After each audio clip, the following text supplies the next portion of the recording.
when you do Shambhavi, for example. Shunya is not supposed to be fireworks. I hope they didn't say fireworks are going to happen in Shunya. Emptiness is supposed to happen, I'm sure. That's not going to be explosive.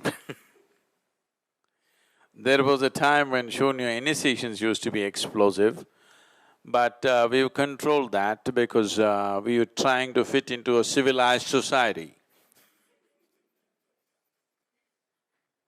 who don't freak, who don't make any joyful sounds no matter what happens to them. Civilization and unfortunately, particularly in the western part of the world, civilization and seriousness have become synonymous. If you're civilized, you cannot be joyful. That's a kind of setup that people have created, which is tragic. If you can't be joyful, if only a caveman can be joyful, I think it's worth remaining a caveman, look at me.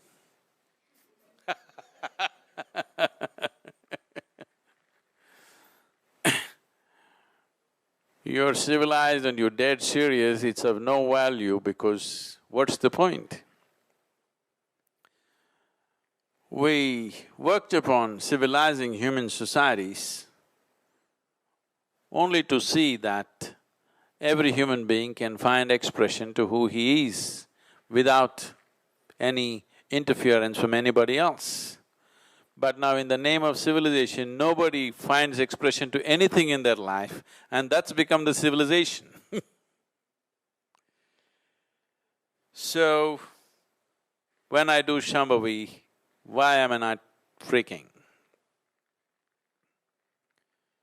There are various aspects to this. To put it very simply, is it my karma? Yes. So is it my bad karma? No. It is your family's good karma.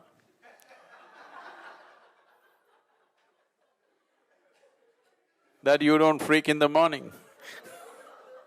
It's your neighbor's good karma that you don't freak in the morning.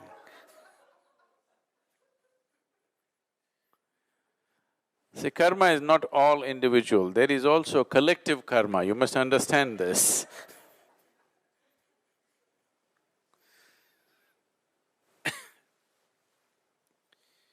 So, if there is no experience at all, I don't think you would have carried on for 2 years. It is just that fireworks are not happening, you know. What's happening to somebody else is not happening to you. That's all the question is. So as you've been told, don't compare yourself to anybody, do not expect anything, just do it. It's okay, I expected nothing, I'm doing it and still nothing is happening. If nothing happens, that's the greatest thing to happen. Everybody is working towards that with little something and something and something.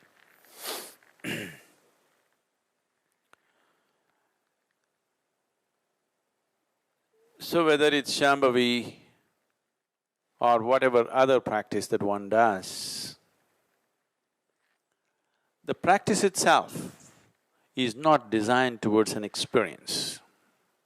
The practice is only designed to bring a certain amount of fluidity into your energies. It is structured so that gradually as you practice, you become more and more fluid on all levels. Instead of being rigid block of concrete, you are becoming little more fluid. Maybe in one person this becomes love, in another person it becomes utter blissfulness, in another person it becomes screams, in another person he becomes little gentler than what he is. In another person he just becomes little more sensible. So how it may find expression in each person is according to whatever is missing in his life. The practice is not designed to create an experience, the practice is only designed to break the barriers so that a rigid concrete block slowly becomes more and more fluid. How each being finds expression depends on variety of factors. To put it very simply, as you put it, it is karmic structure. What kind of karma? But do not ever understand karma as, is it my bad karma, nothing is happening to me. That's not the point. There is no such thing as good karma and bad karma, if you ask me. Because karma is like, one way of looking at karma is, it's a certain bondage, it's the only bondage. Another way of looking at karma is, it is your only savior. You're alive only because of your karma. If I take away all your karma, you will be done today, right now.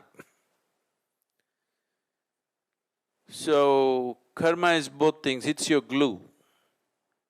When you want to stick to something, glue is a good thing. When you want to get away, glue is not a good thing. So for those who want to stick to something, karma is a good thing, it's their friend. For those who want to become liberated, for them, karmic glue seems like an enemy. So it's just contextual. It is not the nature of the karma, it is just the context in which you're looking at. If you're seeing how to bind yourself, the karmic glue is good, it's a cementing factor. If you're seeing how to liberate yourself, the karmic glue looks like a binding factor because it is smeared all over you and whatever you touch, it sticks to you. I want you to just visualize yourself. Let's say you are smeared with super glue, head to toe. Now I want you to walk through your office, your home and whatever else. Just see, in 24 hours' time, you will be a heap of things. Isn't it? You will be one big heap of so many things. Some things that you want to stick to, many things that you don't want to stick to, everything will be sticking to you because you have super glue on you. So karma is that kind of super glue. Now when you walk through the world, everything sticks to you. What you want sticks to you, what you don't want sticks to you. When what you don't want becomes a large volume of things which are sticking to you, then you start looking for liberation. When whatever you think you want is sticking to you, then at that time the thoughts of liberation does not arise in most people's minds. It takes enormous intelligence for a human being to seek liberation when everything in his life is pleasant. When everything in his life is good, to still seek liberation, it takes a certain amount of intelligence. When things have gone bad, I think any fool will seek liberation. There's no question about it. So right now, Shambhavi or Shunya is a tool for your liberation, slowly weakening the strength of the super glue so that it becomes a weak glue. If you want, you can pick up and stick it to yourself. If you don't want, you can pull it and throw it in the bin. It gives you that much freedom gradually. Whether you freaked or you did not freak in the morning doesn't mean anything. So, if you like to walk through the world freaking, you can do that. If you want to walk through the world sober, you can do that. But the important thing is your super glue becoming diluted enough so that you have a choice to choose what sticks to you and what doesn't stick to you? Has that much choice risen in your life? That is slowly, definitely happening. Whether you're able to gauge it or not, whether you're able to notice it or not, that is definitely happening. If you're doing your sadhana regularly, that is for sure happening, that your super glue is no more super, it is just an ordinary glue. You can easily pull off things which are sticking to you now. Earlier when something stuck to you, you could never take it off. Now you are able to take it off and only choose what sticks to you and for how long. This is the reason why the family feels very threatened. Nobody is threatening them, nobody is telling them, Nobody is telling anybody anything about these things. But suddenly super glue has become just an ordinary glue that if you choose you can stick it, otherwise no. Just the choice threatens people. Just the freedom of choice threatens people. Anybody who is threatened by the freedom of choice is a tyrant. You should not be stuck to that. You have a choice and still you choose to stick, that's beautiful. If you want to remove the freedom of choice, then this is tyranny.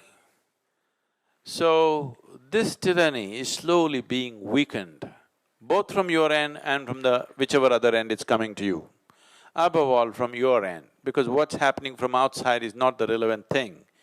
What's happening from within you, that your glue has become a light glue, that you can stick things to you by choice. No more do you gather a heap of things wherever you go. That for sure is happening, and that's the reason you're doing sadhana, not to disturb your neighborhood.